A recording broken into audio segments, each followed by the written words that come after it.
DCM works. Is it Colin here, or is it just a Blizzard?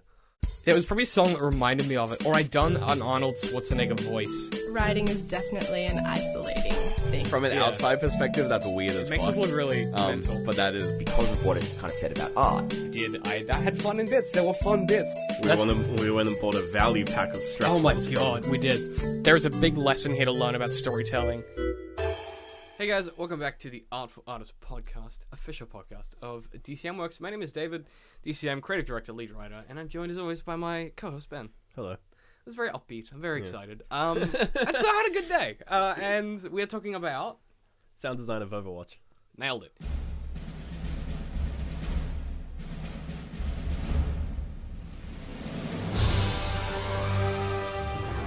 Conflict.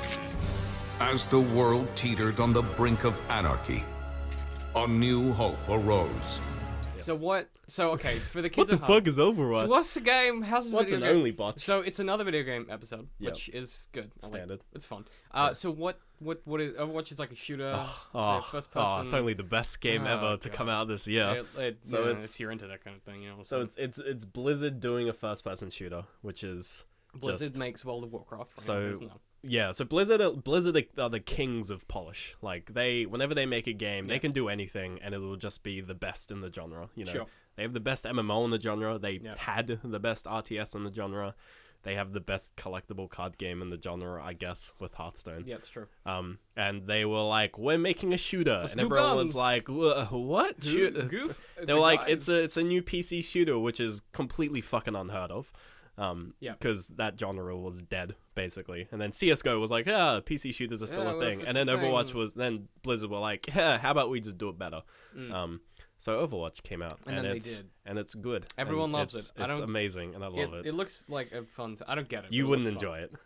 No, it's like the exact kind of game I hate because it involves other people. Yeah, no, that's the I thing. hate playing with. I hate playing it like just myself, but I just play it with friends. Yeah. So I've been playing it with Phil and Laura. Yeah, and there all you that. go, buddy, getting the Friends, gang, hooray, getting the gang back getting the gang together, around. getting the So- gang around, It is. get the gang around for some brewskis and some Overwatch. So, like, ignoring just every other element of the game being amazing, probably one of the most overlooked elements of its, like, just good design is its sound. Mhm. And, sound is pretty common in most... Like, sound being good is pretty common in most first-person It's usually shooters. pretty solid. Yeah, We've kind of, we've figured it out. We know how to do sound. yeah, we're pretty across how it. Can be good. How to do sound in a 3D space. Sure. But Overwatch does a couple things which are just put it that's like it makes it that much better to play as well as to just sort of engross yourself in. There's a couple of elements which they've used that make the game sort of easier to play without changing any of the mechanics. Yeah. They've also put in elements to make it so that pretty much anyone has the ability to kind of play to a high level because of just subconscious cues and little clever things that they've put in to make it just a whole lot easier to play. Yeah. So probably the two biggest elements I'm going to go over is there's the way the game mixes the sound, so the final sound mix that it gives to the player, Okay. which is pretty advanced. There's some weird stuff going on with that. And the more sort of noticeable element is the sound that the game uses. Like, in particular, Like the actual Foley, or more just like what sound each player gets given. And this is kind of where the game differs from a lot of other first-person shooters. So imagine you're playing, like, I don't know, Call of Duty, and your character throws a grenade. They're like, "I'm throwing a grenade!" And they throw a grenade out! Yeah, like, everyone in the map just hears grenade out. Your enemies hear grenade out, you hear grenade out, your allies hear grenade out. sure. In Overwatch, it's because it's, like, this team-based and hero-based shooter. Like, there's different classes, each character has different abilities, so they do different things. It's really important to know what is happening without having to sort of like drill your mind, like, what does that person do? What is that doing? How does the guy with the machine gun work? And like a lot of other class-based games in general kind of suffer from this. Like, it's really hard to tell what's happening just through visuals or just through sound. It's so, why I often struggle to understand what's going on when I watch those. League of Legends, is a big example. A big time, because I never. It's just hard to watch because you're like, I don't know what that does. So what Blizzard did is they're like, well, we have these characters and they have like basic abilities and weapons, and they also have ultimate abilities, which are these big game-changing, just like Your huge, smash powerful. ball, Yeah, it's like, it can wipe out entire teams if you do it correctly. And they're like, well, we need these to feel good for the player. So they did the very, like, obnoxious thing of whenever someone uses an ultimate, they yell some catchphrase, Sure. like... Probably the best example is the character Pharaoh, who's basically just this flying rocket launcher wielding character. And her ultimate is she just fires a shit ton of missiles, from the skies. Yeah. And when she does it, she yells "Justice reigns from above." It's super obnoxious, But you know what it means every fits, time. Yeah, it fits perfectly. Yeah. And that Also, would be it works tonally, too. yeah, it works from like her character's perspective. And there's sort of early sort of interviews with Blizzard, they're like, yeah, originally Ultimates had like different lines, so they would say like "Justice reigns from above" or like "Rocket Barrage" and stuff like it was more varied to make it more interesting. But then they were like, actually no, that's a bad idea. So what they did is they made it so that it's always one voice line. Yep. So whenever Farah ults, she just yells "Justice reigns from above," and that's all you hear. Yeah. That's the only line. So it's consistent. Yeah. So you know that when you hear "Justice reigns from above," she's doing her ultimate. she's doing her ultimate. It gets better. So Oh boy, okay. the idea that a character yells "Justice reigns from above," in Farah's case, you only hear that when the Farah who is ulting using her ultimate is on the enemy team. If you are on the same team as the Farah, she doesn't yell "Justice reigns from above." She yells "Rocket Barrage incoming." Oh. And the reason they did that is so You when know you're who's playing a doing game, you know who's ulting. That's really cool. And the super clever part makes this even better. When you are playing as Farah, you hear "Justice reigns from above." You don't hear "Rocket Barrage incoming." So when you're playing a character and you use your ultimate, this is pretty much all the ultimates. There are a few exceptions which I'll go over, which makes it even more clever. When you are playing as Farah and you yell "Justice reigns from above" and you ult, you hear what your enemies hear, but your allies hear something different. But can you have more than could you have two of that character on your team? Yes, and So then you would know if it was your guy doing it. so the enemy can have a Farah and you can have a Farah. Your team can have a Farah. Yeah, but unless you as that character does their ultimate, if your ally did their ultimate, you would hear the Rocket Barrage incoming. line instead of Because it's an allied Farah. so ultimate. you know immediately who's ulting. Yeah. So the reason why that and this is kind of speculation on my half, and it makes sense. The reason why I think that's so clever is when the best way to learn how someone works is to play as that character. It's like, I want to know how to beat Reaper, so I'm going to play as Reaper and see what his weaknesses be that are. guy. Yeah. And so when you're playing as a character and you're using an ultimate, you kind of instinctively have it in your mind that, "Justice reigns from above" is Farah's ultimate. You just kind of know that. Yeah. And here's where it gets really clever. Another character in the game, her name's Mercy. She's like a healer. She just goes around and heals people. She's a support character. Her ultimate, she yells, "Heroes never die." Mm-hmm. That's like the line for her ultimate. Except that's what your allies hear. It's also what you hear. And the reason for that is because her ultimate, she revives anyone who's dead. So because it's targeting your team. It's targeting your team. So it's this idea that it's not just a case of you hear what the enemies hear, because the what the enemies hear is "Heroes never die" in German. Yeah. So it's a really clever thing they do with a lot of the characters. To go over in a bit. So you have this idea that whatever your ultimate targets is what you hear. So when I'm targeting playing Mercy and I yell, "Heroes never die," and all my teammates get up. When I then play with a Mercy on my team and I hear "Heroes never die," Yeah, they all get I up. subconsciously know it's an allied Mercy That's very because clever. that's what it targets. Whereas if I'm against the Mercy and I hear the German, which I can't pronounce, Sure. then I know that's an enemy Mercy. Right. It's And quite clever. it's this idea that you have the most, and like whenever people reference Farah's ult, no one references the fact that she yells "Rocket Barrage incoming," because that's not cool. That's just boring. Everyone references "Justice reigns from above." Like, it's the meme of her ultimate. It's it's very, that's what she says. So it's this idea that every ultimate has like the very core phrase that associates with it, and it's usually to do with those players who that ultimate targets, they hear like the important line. Like some ultimates don't even make a noise if you're on the allied team because it's not really important. But the enemy team here is like the very distinct, like whatever the ultimate is. And so most of the heroes have this kind of consistency. Probably the coolest thing that kind of Overwatch has is there's a huge sort of diversity within their character classes. So there's like all the characters have nationalities which are all different. Like there's like 2 Americans in the entire that's game. good. The rest of them are just How many places. characters are there? 21. Wow, that's so a there's lot. 21 characters. And they're not. And About 8 of them are female, which is like cool. There's like 8 females, 8 robots, and then just 8 males. Oh, that's cool. So that's kind of cool. And like there's an Australian guy. There's even a Maori character. There's an Indian character. There's an Egyptian. That's fucking there's, awesome, though. There's That's so German, good. Yeah. Lots of actual representation. Actual representation. Not just we've got a black guy. Yeah. Oh, good. There's a female Russian bodybuilder, That's amazing. which is pretty incredible. Yeah, and a little scary, but not so A amazing. little terrifying. Yeah. She's one of my favorite characters. She's awesome. But they do this cool thing where the enemy, when they ult and you're on the enemy team or the non-targeting team, I Yeah. guess, you hear the translated version. So if they're a Japanese character, they yell their ultimate in Japanese. Oh, that's cool. Yeah, Yeah. that's really cool. and Oh, that's awesome. yeah, and That's a great idea. they've done a lot of really clever things where they, they've tried to be consistent, but at the same time they break a lot of their own consistency rules. So with ultimates where there's like the English version and then the non-English version. Yeah. The English version usually is the one that is the important one, like the big one, like the heroes never die.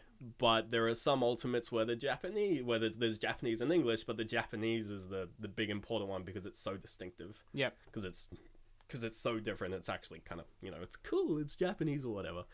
Well, that is cool. Yeah. Like that is a really cool idea. Yeah. Yeah. So pretty much all the ultimates have these like big yells that like they go across the map, and this kind of goes into how the game mixes audio in the end. Another thing that's kind of subtle, it's less obvious, is that every character actually has a very distinct footstep, and Okay. they designed the footsteps in such a way that Like noise, you mean? yeah, the noise of footsteps. They designed them in such a way that characters who are more sort of dangerous Yeah. actually have louder footsteps than characters that you could consider less dangerous. So like most support characters, even if they're big beefier characters, Pitter patter. they have really light footsteps because you don't want, like, they're not really important. You don't really have to worry about running around a corner or running into a Lucio because you're gonna be like, okay, he's not gonna do any damage. Sure.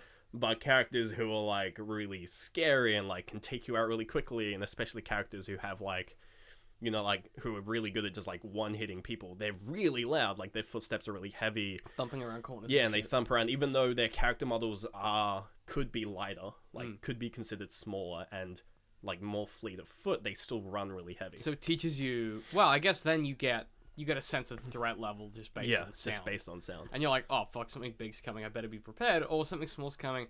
Maybe I need to. If it's big, you're like, maybe I'll hang back, wait for my support characters. If not, I might go in now. Yeah, That's really interesting. It's That's actually kind a of really good idea. That's sort of reminiscent of that idea of in Fallout 4 where the characters that wear power armor make different. They have different like footsteps as well as movement sounds as well as footstep sounds. Yeah, it's very different in power armor.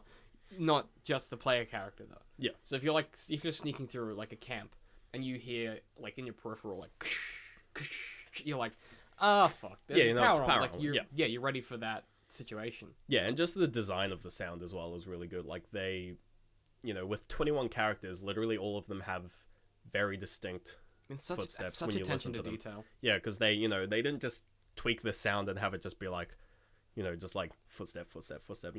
They change things like timing. Like some characters run really fast. Well, their feet move really fast, so they have like more of a pitter patter kind of running sound. Whereas some characters kind of just like lump around and just make really like one after the other kind of sounds. Yeah. Like a big kind of thud. Yeah, so it's really like all of the sound design decisions they've made are sort of these ways to subconsciously tell the player what's happening. It sounds like what they've done is they've found a way to take the sound design and put it into the feedback loop that is like game design and like game element and game design are in a feedback loop where they have to kind of service each other, and they've found a way to insert and have their sound design be in that loop. Yeah. So that goes a lot into the next sort of element of their sound design, which is how the final mix actually works. And this is where the game just takes a huge departure again from most other shooters in the way they mix the audio for the game. So they actually have this system built into the game, which I forget what it's called. But the gist of what the system does is it alters the volume level of various sounds in the world depending on how important those sounds are. Okay. And there's visualizations people have made, and you can check it in game using some like debug tools to see which sounds are being amplified and which sounds are being kind of muted a bit. Because what it actually does is that if let's say you're in like a corridor and there's someone down the corridor. Mm-hmm. Their sounds will be amplified because they're considered a threat, or like an enemy is down the corridor. Like they're considered like urgent. They're considered they're important. They're important to you right now. Yeah. Whereas a character who is behind a couple of walls and around a few corners, they would be considered like not important. However, if you had the situation where there was no one down the corridor, and then that person who was a couple walls away starts moving, they would get amplified because they are the biggest threat to you currently. The most important thing in your circle, your sphere of location. And it's really subtle, but it's actually really interesting because they designed the system to basically help players kind of subconsciously, again, like a lot of this is really subtle things that just sits on the subconscious level. Well, yeah, because you're not supposed to notice it. Yeah. It's sort of to help people go like, oh, I'm hearing an enemy around the corner because they're being amplified because the game knows there's someone around the corner. And they're more important. They're more important than whatever big fight is going on. And you combine that with the fact that you kind of know how threatening they are based on their footsteps, plus you know what else is going on the map because you know when someone is doing their ultimate. So you have like you have this bevy of information that you're processing without knowing it. Yeah. And it's actually really interesting because when you look at it from a more sort of competitive perspective, like a less casual player perspective, it's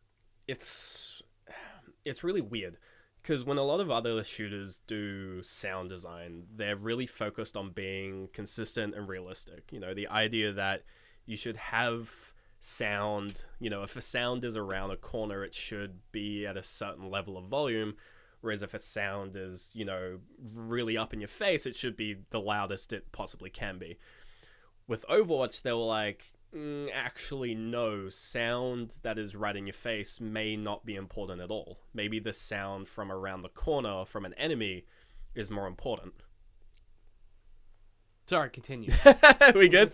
Yeah, no, we're good. I'm just fiddling. Sorry. So they were Ben was watching me like I was fiddling with some knobs. Yeah, I was trying to fine tune because I'm listening to you and I'm like, Ben is getting. You do this thing progressively in AFA louder. where you get progressively louder, and then you peak, and then I end the episode, and I'm like when I'm mixing it.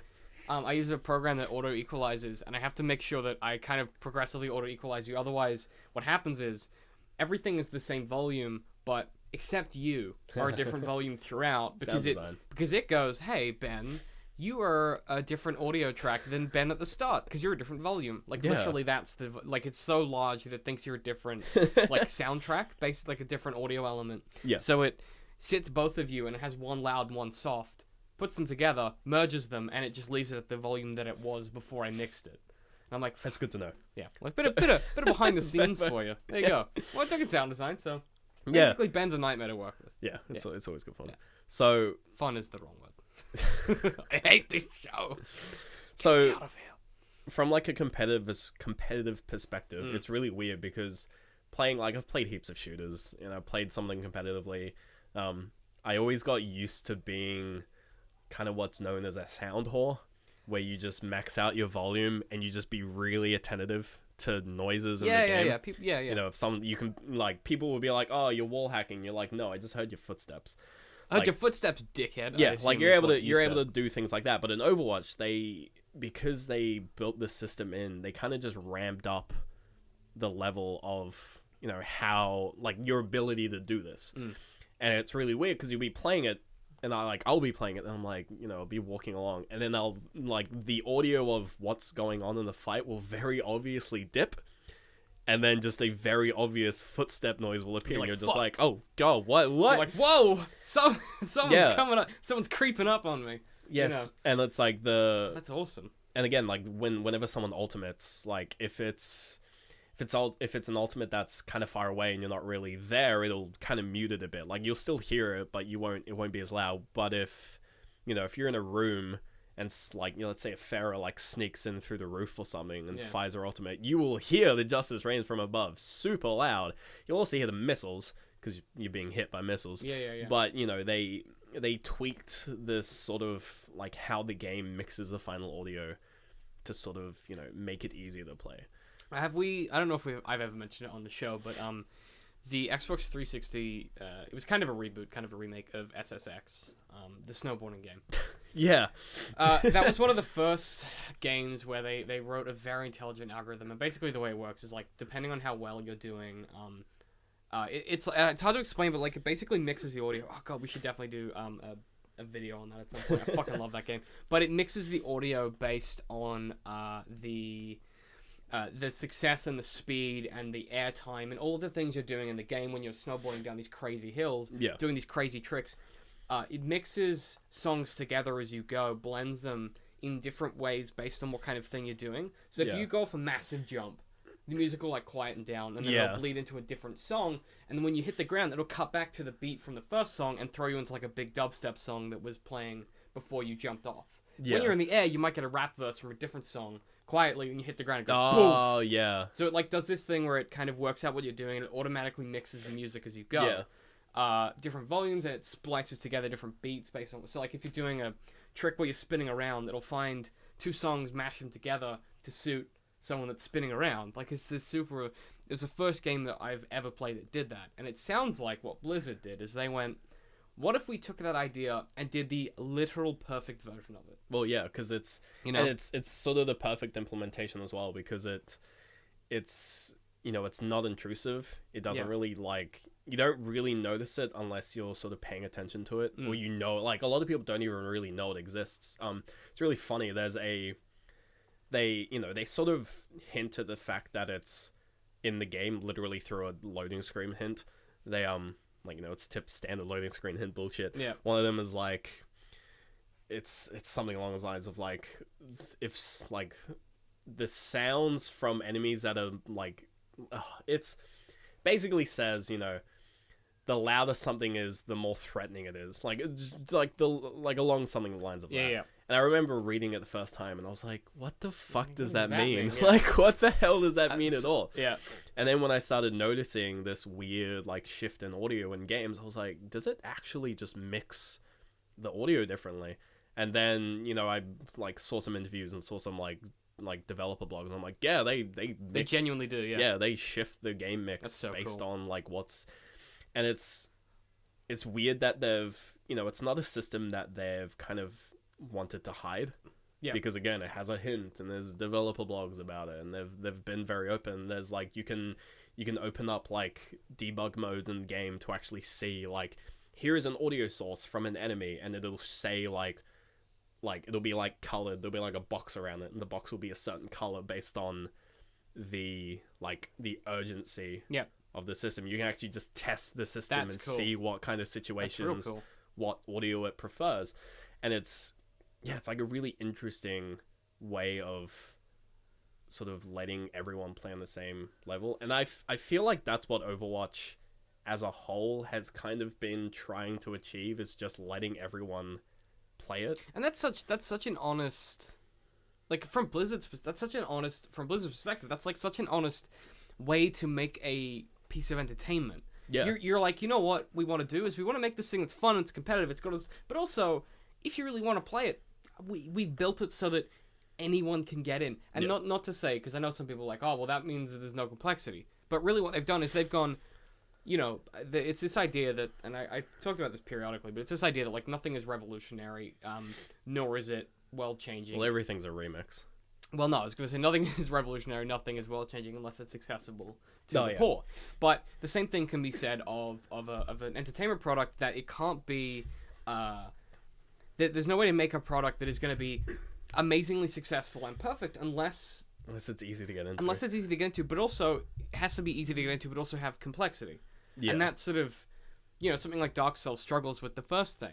And when they try to do the first thing too much, no one can play the game. When they do the second thing, it's like Dark Souls 2 where it's too easy. Yeah. Whereas Where a lot of Blizzard, people just complain. Blizzard historically, and they have always done this, getting in is fun, you have a good time, and suddenly you learn complexity as you go, and Yeah. all of a sudden you're an expert on World of Warcraft, or you're a you learn this expertise as you go because they are so good at designing stuff Yeah. in that way, and that's just like, so no one does that. you Well, know? yeah, there's really no other example of... I mean, there's no other team that does Blizzard polish the level that No. Blizzard does. The closest you're gonna get is like maybe some indie studios, but it's not the same scale. Not the same scale, yeah. I mean, the scale that Blizzard makes polish up Yeah, is it's crazy. insane. Like, if you think about the most polished game you've ever played, actually at the time, Bioshock Infinite was super polished compared to other shooters, right? At the time. Yeah.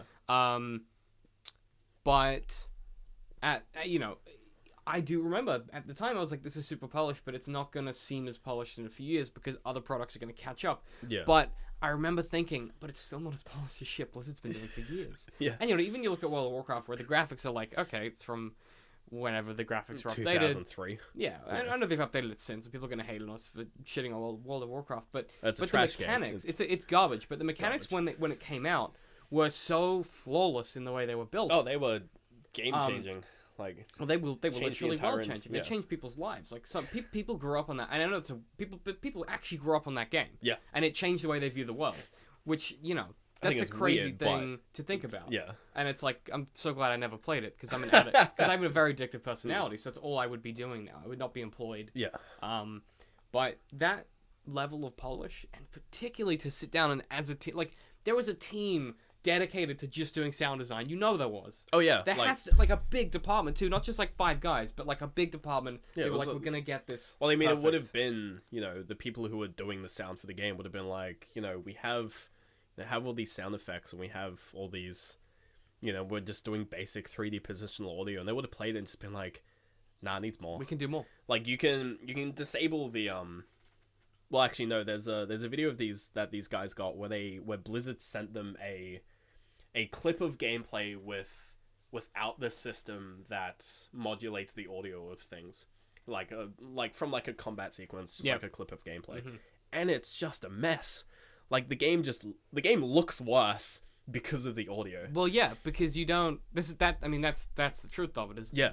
Is when you have all 5 senses, you actually experience everything with all of them. You don't. It's not. You don't see a thing and hear a thing. Yeah. You see and hear it, and that You see and hear forms it, the yeah. mental picture of it. And You know. it's the kind of idea where it's just like they wouldn't have been able to cram as much information into the audio if they didn't then, do this modulation with it Yeah. before giving it to the player. And that's so like. And it means they're able to give more information. They're able to give more feedback to the players in the same amount of like sound space as other games, but without having to clog the UI It's or without having to perfect UI is one you don't notice. yeah. The guy who makes Cards Against Humanity, Max, I can never remember his last name. Him and Pat Rothfuss talk about this idea that books are like a perfected technology because you don't even notice how good the UI is on a book. like you can drop a book in a bath, it will dry out and work. You Yeah. can't break it. It's never going to run out of battery. It's never going to seize up on you. Books are like a perfect piece of technology, and they're so good that you don't even think of them as being technology. Well, then there are books that go, well, fuck the standard. No, I know, but they're like a perfected technology almost. Yeah. They're so close. Same with like that sound design. If your UI is the best UI in the world, no one's gonna notice it's there, and that's the hard thing. Overwatch's You know. UI is pretty bad, but Well, we the can sound, excuse but them I mean, for the that. sound design is a part of that UI. Yeah, it means it's not. They don't have to have little icons pop Well, like up on your the screen Assassin's saying Creed meters. so and so is Yeah, ulting. The Assassin's Creed meters where they're like, where are the threats that you're Yeah. hearing? And it's really intrusive and weird, and It also just makes no sense. and it makes Yeah. no sense. And it's like, why would they? Why is it? This doesn't make sense. Yeah. But then you think about something like Overwatch, it's perfected a part of the UI. I think a big part of it is they kind of respect the players a bit more to sort of figure it out. But that's only because because they know have that these systems. they've got this. Yeah, it's sort of it's a thing that you have to do. To do that, you have to be confident that you can build the system in the first place. Otherwise, you get what happened when The Long Dark first came out, which is this amazing game that no one knew how to play because they were like, well, we don't want to be condescending and be like, here's how to collect resources or whatever. But everyone kept dying, and they were like, how do I play this game? So kind of there's two ends of that spectrum. Yeah. So if you have to have the confidence to know that you can build the system. That means you don't have to explain yourself, but to do that, you have to have a system that means you don't have to explain yourself. So it's kind of a catch-22. Yeah, I think again, a lot of it comes back to Blizzard's level of polish. They're able to really nail, just every single element of the game is sort of well thought out and well produced, so that when you combine it, it makes sense.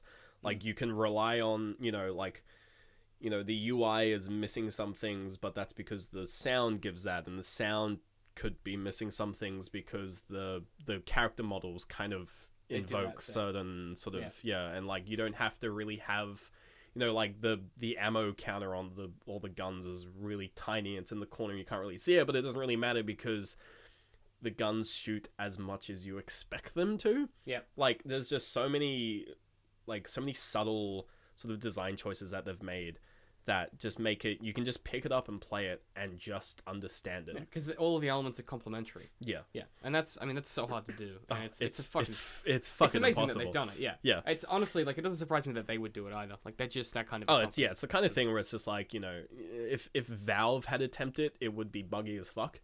Yeah. But because Blizzard did it, it works reasonably well. It's not too buggy. The netcode fucking sucks, but that's netcode's whatever. never good. Yeah. I don't think anyone's really nailed netcode yet. It's tough. Netcode, by the way, people, for anyone wondering, netcode is network code. It's like what connects you to other players. Yeah, it's just how the it's really hard to do. It's impossible to do well. The only people that do it well aren't people that make games. Doo-doo. They do other shit. But yeah, like I still won't play it, but I might sort of check out how that system works, because that is really interesting to me. There's quite a bit of resources online of more information of how it works. Yeah, so definitely check it out. Play Overwatch. It's just fun. Like, it looks. If you're into multiplayer games, like playing with friends, definitely with check friends, it out. yeah. Don't let my don't Narcissism. let my fucking stick in the mud shit get you down on it. And yeah, I mean, where can people find us, Ben? On the internet somewhere. God, every week. 1 week you'll know, probably not. Yeah.